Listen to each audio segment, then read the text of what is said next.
అందరికీ నమస్కారం. కోట్లాది మంది దేశ ప్రజల తాలూకా ఆశయాలకు ప్రతీక, దేశ సమగ్రత కోసం, దేశ భద్రత కోసం, దేశ భవిష్యత్తు కోసం ప్రతీగా నిలిచినటువంటి ప్రధాన సేవకుడు, మనమందరం కూడా అభిమానించే నాయకుడు, మనమే కాదు ప్రపంచం గర్వించదగ్గ నాయకుడు దేశ ప్రధానమంత్రి నరేంద్ర మోదీ గారు. అలాగే విజనరీ నాయకుడు, నవ్యాంధ్రప్రదేశ్ నిర్మాత మన ప్రియతమ ముఖ్యమంత్రి వర్యులు నారా చంద్రబాబు నాయుడు గారు. అలానే మన ఉప ముఖ్యమంత్రి వర్యులు, ఆయనకి పదవులతో పని లేదు, జనం కోసం నిత్యం జీవించేటటువంటి జనసేనాని పవన్ కళ్యాణ్ గారు, రాష్ట్ర గవర్నర్ గారు అబ్దుల్ నజీర్ గారు, అలాగే వేదికలు అలంకరించినటువంటి కేంద్ర మంత్రులు, అలాగే మన తెలుగు యువతకి ఒక ఆదర్శప్రాయమైనటువంటి నాయకత్వంతో ముందుకు నడిపిస్తున్నటువంటి సోదరులు నారా లోకేష్ అన్న గారికి, ఎంపీ కలిశెట్టి అప్పలనాయుడు గారికి, ఎమ్మెల్యే మాధవమ్మ గారికి, అలాగే ఇక్కడికి విచ్చేసినటువంటి ఎంతోమంది జనప్రతినిధులకి, ఇక్కడికి విచ్చేసినటువంటి నా ఉత్తరాంధ్ర సోదర సోదరిమల్ల అందరికీ కూడా నా హృదయపూర్వకమైనటువంటి నమస్కారాలు తెలియజేసుకుంటున్నాను. ఒక 12 సంవత్సరాలైతే ఒక పుష్కరం అంటాం, 100 సంవత్సరాలైతే శతాబ్దం అంటాం. అలాంటిది యుగానికి ఒక్కసారి వచ్చేటటువంటి కార్యక్రమం అల్లూరి సీతారామరాజు విమానాశ్రయం ప్రారంభోత్సవ కార్యక్రమం అని గర్వంగా ఈ ఉత్తరాంధ్ర బిడ్డగా, మీతో పాటు ఇక్కడ పుట్టినటువంటి వ్యక్తిగా, కింజరాపు ఎర్రన్నాయుడు గారి తాలూకా బిడ్డగా ఈరోజు గర్వంగా ఉందని కూడా ఈ సందర్భంగా తెలియజేసుకుంటున్నాను. ఉత్తరాంధ్ర అంటే ప్రతి ఒక్కరు కూడా ప్రపంచం వైపు చూసేవాళ్ళు.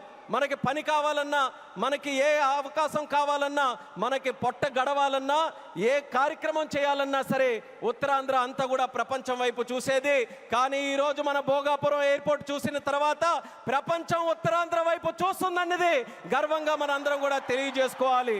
అవకాశాల నిధిగా భోగాపురం విమానాశ్రయం మన ప్రధానమంత్రి గారి చేతుల మీదుగా ఈరోజు ప్రారంభోత్సవం కానుంది. అలాంటి విమానాశ్రయం ఒక 77,000 చదరపు అడుగులతో తయారవుతున్నటువంటి విమానాశ్రయం సుమారు 60 లక్షల కెపాసిటీతో తయారవుతుంది.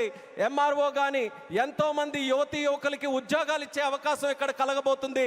ఎడ్యూసిటీ ద్వారా రేపు భవిష్యత్తులో ప్రపంచంలో ఉన్నటువంటి ఏవియేషన్ వర్క్ ఫోర్స్కి ట్రైనింగ్ మన ఉత్తరాంధ్రలో, మన భోగాపురంలో జరగబోతుందనడానికి కూడా నేను ఎంతో గర్వపడుతున్నానని తెలియజేస్తున్నాను. అటువంటి ఉత్తరాంధ్ర ప్రాంతంలో ఈరోజు ఈ భోగాపురం ఎయిర్పోర్టు మన అందరికీ కూడా సింహద్వారంలా ఉందని తెలియజేస్తున్నాను. ఇచ్చాపురం నుంచి పాతపట్నం, పాలకొండ, శ్రీకాకుళం, అలాగే బొబ్బిలి, పార్వతీపురం, విజయనగరం, అరకు, అనకాపల్లి, విశాఖపట్నం, ఈ ఉత్తరాంధ్రలో ఏ ప్రాంతం తీసుకున్నా సరే అందరికీ కూడా సమాన దూరంలో ఉన్నటువంటి ఈ భోగాపురం విమానాశ్రయం మనందరికీ కూడా సింహద్వారంలాగా పనిచేయబోతుందని తెలియజేస్తున్నాను. అలాగే మీ అందరికీ కూడా తెలుసు, కలియుగ వెంకటేశ్వర స్వామి ఆలయానికి వెళ్తే సంవత్సరానికి ఒకసారి వైకుంఠ ఏకాదశి నాడు ఉత్తర ద్వారం తెరుచుకుంటుంది. అలా మన ఆంధ్రప్రదేశ్ అభివృద్ధి కోసం ఈరోజు ఉత్తర ద్వారంలో మన భోగాపురం ఈరోజు మనందరికీ కూడా తెరవబోతుంది.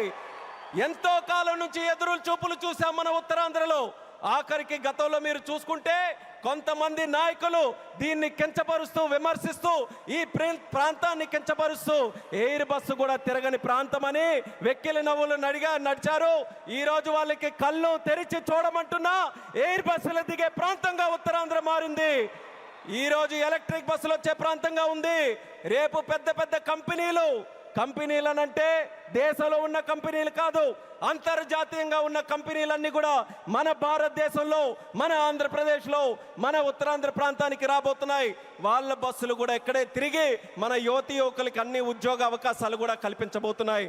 ఇలాంటి పవిత్రమైనటువంటి భూమి మన ప్రాంతంలో తీసుకుంటే ఒక పక్కన ఆధ్యాత్మిక ఆలయాలు శ్రీకూర్మం, శ్రీముఖలింగం, అరసవెల్లి, సింహాచలం, అలాగే రామతీర్థాలు, పైడితల్లి అమ్మవారు, ఇలా ఎన్నో పవిత్రమైనటువంటి దేవాలయాలు ఇక్కడ ఉన్నాయి. మరొక పక్కన పర్యాటక రంగం, కొండలు, సముద్రం, అలాగే దానితో పాటు ఈరోజు ఉత్తరాంధ్ర దిశని మార్చే విధంగా చంద్రబాబు నాయుడు గారి తాలూకా నాయకత్వంలో గూగుల్ లాంటి సంస్థ ఇక్కడికి వస్తుంది. ఆర్సిలార్ మెటల్ స్టీల్ ప్లాంట్ వచ్చింది, రైల్వే జోన్ మనకు వచ్చింది, మూలపేట పోర్టు మనకు వచ్చింది. ఇలా లెక్క పెట్టుకుంటూ వెళ్తే ఏ ప్రాంతంలో జరగనటువంటి అభివృద్ధి ఈరోజు మన ఉత్తరాంధ్ర ప్రాంతంలో జరుగుతుందనేది యువతీ యువకులందరికీ కూడా నేను గుర్తు చేస్తున్నాను. ఇక చేయాల్సింది మనం ఒక్కటే, మనకి రెండు విజన్లు ఉన్నాయి.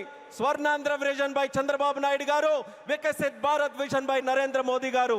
మన యువతందరం కూడా కలిసి ఆ రెండు విజన్లు రెండు కళ్ళులాగా మనం అందరం కూడా ముందుకు నడిచి అత్యంత సుందరమైనటువంటి శక్తివంతమైనటువంటి భారతదేశం తయారవడానికి ఈ రెండు విజన్లు కూడా మనం స్వీకరిస్తూ ఇక్కడ ఉన్నటువంటి యువకులందరూ కూడా ముందుకు రావాలని మరొక్కసారి వాళ్ళందరికీ కూడా పిలుపునిస్తున్నాను. ఒక ఎయిర్పోర్ట్ ఎక్కడైనా నిర్మించామనంటే, నేను కేంద్ర మంత్రిగా అయిన తర్వాత ప్రధానమంత్రి గారి చేతుల మీదుగా సుమారు 16 ప్రాజెక్టులు ఇక్కడ ప్రారంభించాం భారతదేశంలో. కానీ ఏ ఎయిర్పోర్ట్ ప్రాజెక్టు కూడా ఇంత ఘనంగా 2-3 లక్షల మంది ప్రజల తాలూకా ఆశీర్వాదం మధ్యలో ఇది ఏదో ఒక రాష్ట్ర పండుగ అంటున్నారు. ఇది కేవలం రాష్ట్ర పండుగ కాదు, ఉత్తరాంధ్రలో ఉన్నటువంటి ప్రతి ఇంటి పండుగ ఈరోజు ఈ విమానాశ్రయ ప్రారంభోత్సవ కార్యక్రమం అందరి గుండెల్లో ఉన్నటువంటి కార్యక్రమం. అటువంటి కార్యక్రమానికి మనం నిజమైన అర్థం ఈరోజు సాకారం చేశాం. అర్థమనంటే భవ్యమైనటువంటి ఒక బిల్డింగ్ కట్టడమే కాదు, దానికి చరిత్ర గుర్తుండిపోయేలా మన్యం వీరుడు అల్లూరి సీతారామరాజు గారి పేరు పెట్టడం, ఇది ఒక చరిత్ర అనేది కూడా తెలియజేసుకుంటున్నాను. అడవుల్లో ఎక్కడో వినేటటువంటి పేరు, అడవుల్లో వినేవాళ్ళం అల్లూరి సీతారామరాజు అని. అలాంటి ఆ పేరుని ప్రపంచం మొత్తం మారుమోగుతుంది.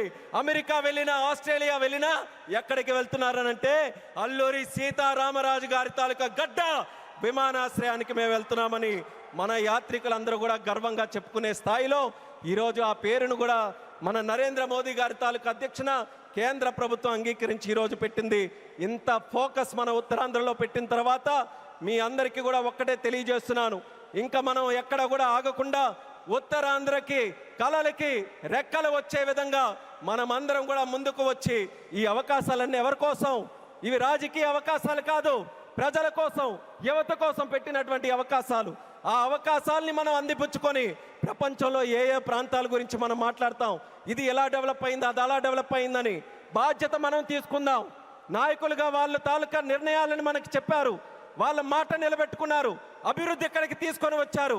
ఇక పని చేయాల్సింది మనం ఆత్మవిశ్వాసంతో ముందుకు వెళ్ళి ఈ రోజు వచ్చినటువంటి అవకాశాలని సద్వినియోగం చేసుకొని ఉత్తరాంధ్రని ఉత్తమాంధ్రగా తయారు చేద్దామని ఇక్కడ ఉన్నటువంటి యువకులందరికీ కూడా పిలుపునిస్తున్నాను.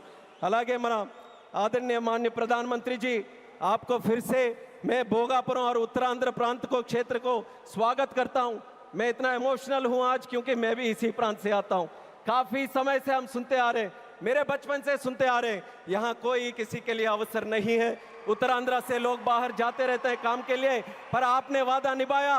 आपके मार्गदर्शन में, हमारे चंद्रबाबू जी के मार्गदर्शन में यहाँ पे जो इम्पॉसिबल लगता था वो आज पॉसिबल करके दिखाया।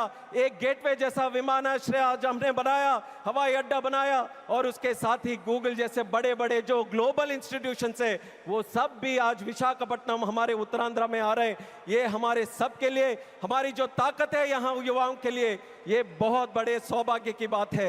आपने अपना वादा निभाया और मैं इस मंच से आपको वादा देता हूँ, हमारे उत्तरांध्र के युवा से वादा देता हूँ कि आपका जो विजन है विकसित भारत 2047 का विजन में उत्तरांध्र का हर युवा व्यक्ति आपके साथ खड़ा रहेगा, आपके साथ काम करेगा। एक सशक्त संरक्ष भारत बनाने के लिए आपके साथ हर कदम में यहाँ के सारे युवाएं आपके साथ चलने के लिए तैयार हैं। ये इस क्षेत्र का आपके साथ हमारा वादा है और ये वादा निभा कर रखेंगे। आपको